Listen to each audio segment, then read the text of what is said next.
Good morning, class. Right in the middle of week 3 here.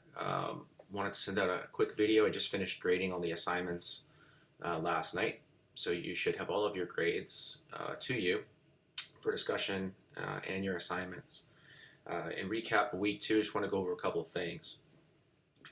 In this module 2 was a perfect example of why interacting with your peers is so important, because there are different means of stretching, and the topics of conversation were unique, especially in the assignment. Each one of you were assigned a different kind of stretching for a different part of the body, and not being able to do all that research for all the different pieces yourself, you're empowered to really own one piece of it, share that scope of knowledge with your classmates, and then go in and see what they've done and see different vantage points. And hopefully it sparks a little bit of interest for you to kind of pursue more research of your own into these different kinds of stretching, especially the types that maybe you seem to use more often in your practice, in your day-to-day, on yourself or with your clients or other people. Keep in mind the research that exists is always going to be interpreted slightly different by each individual, and it can be leveraged to support or rebut your argument. So keeping that in mind, it's a good idea to spend a little time on a topic, on a piece of content that maybe you're a little unsure of, to change your vantage point if you feel like something is a little bit gray. In the NASM textbook, one thing I may not have mentioned was at the end of each chapter there are a list of citations.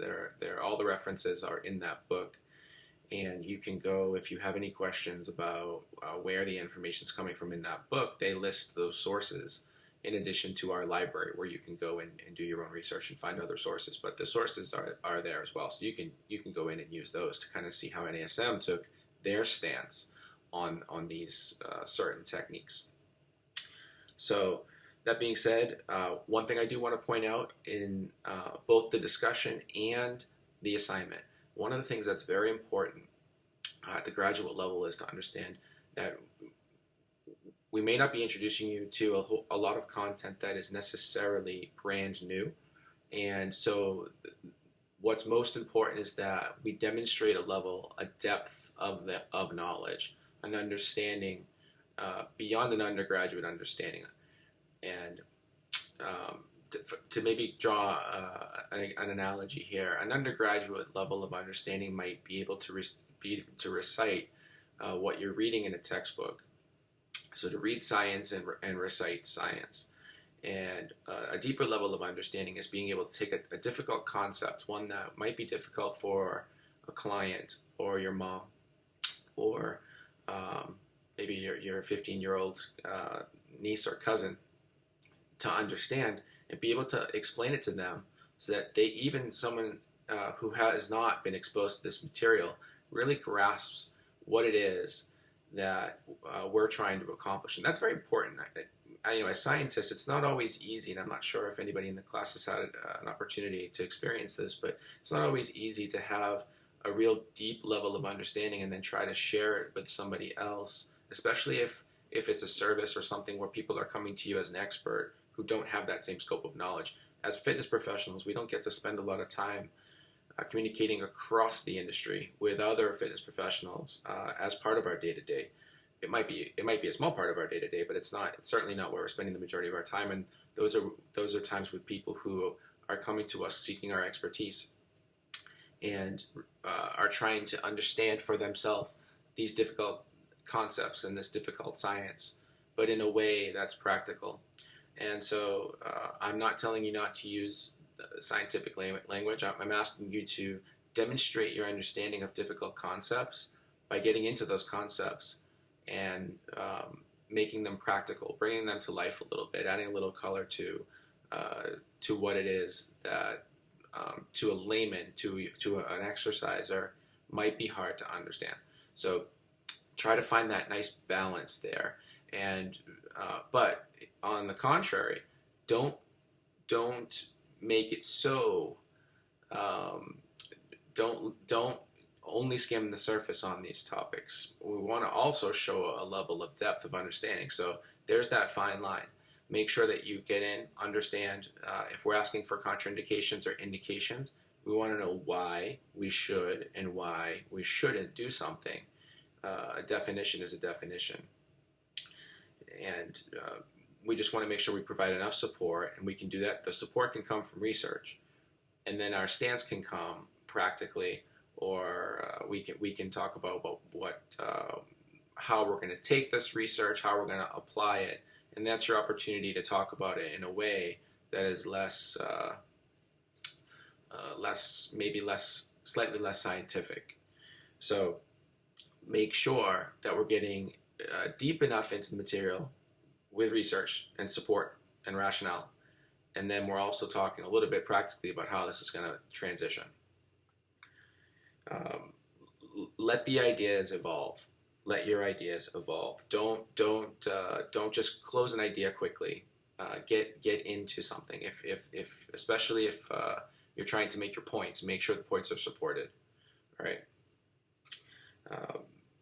Interaction obviously was key this week with the assignments. I think we did a great job there. So keep that up. Nice work. Moving into week 3, we are moving into cardiorespiratory training. The next piece of the integrated model that NASM has created, and really it's a how to use it. You're going to learn a little bit about stage training and what different zones, if you haven't been exposed to, what these different zones might look like, and how to program cardiovascular exercise, cardiorespiratory exercise. NASM has put together another predictable model, one that takes into consideration your client, of course, based off an assessment, and then using periodization and using a platform for progression and regression based on the current level of your client, we can now program cardio exercise. Now, there are different places to use cardio exercise, so keep this into consideration. We have a warm-up at some, or movement prep prior to exercise. There's potentially a place to implement a cardio tool. There's the cool down, another place to potentially implement a cardio tool. And then there are simply cardio workouts that might fall outside of a resistance training day with a trainer. Typically in our industry, you will not find too many trainers that stand next to a client on a piece of cardio while they go through their cardio program, if they're even designing those programs. So pay attention to where we're going to use these programs, how we take somebody through them. Does it belong in one place more than another? Client is going to be the highest consideration based on what their availability and what their goals are, of course. But I think it's definitely important to realize that there are different ways to use these tools, and how we use them is really what's going to be the differentiator from a professional standpoint. In the discussion, we're going to be talking about the different training zones, how to where to start with somebody, how to progress them, why we might want to progress them, the rationale behind that. And in the assignment, we're going to talk more specifically about interval training and the physiological effects, the adaptations to interval training, and why that might be beneficial. One thing I want to mention before I let you go deeper into week 3. When we think about cardio training, most people's first thought is they're probably going to think running. It's not. Understand that cardio training can happen anywhere. We're always breathing, and it's the intensity of our heart and our lungs in this system that determines where we are on the spectrum for cardio. So you can get your cardio in your resistance training. It's no different necessarily than just getting on a treadmill and running. What might be different is how you're challenging your heart to work, how hard it's working.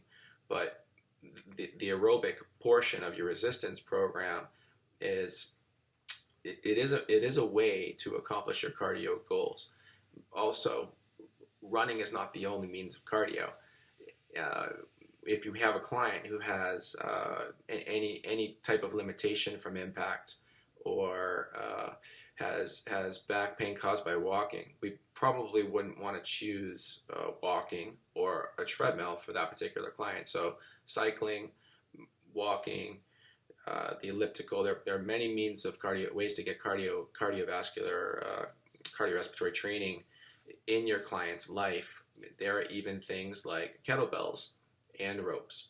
So there are lots of tools today. Just wanted to emphasize that a little bit, is that there's traditional cardiorespiratory training, which everyone's mind immediately goes to running or the treadmill. And then there's your non-traditional, which now today is becoming more traditional to do these non-traditional activities. Keep that in mind as you go through this, and I'm curious to see what you guys come up with this week. As always, if you have any questions, please feel free to email me. I want to make sure I stay on top of your questions. And great job last week. Let's keep it going this week. See you in the module.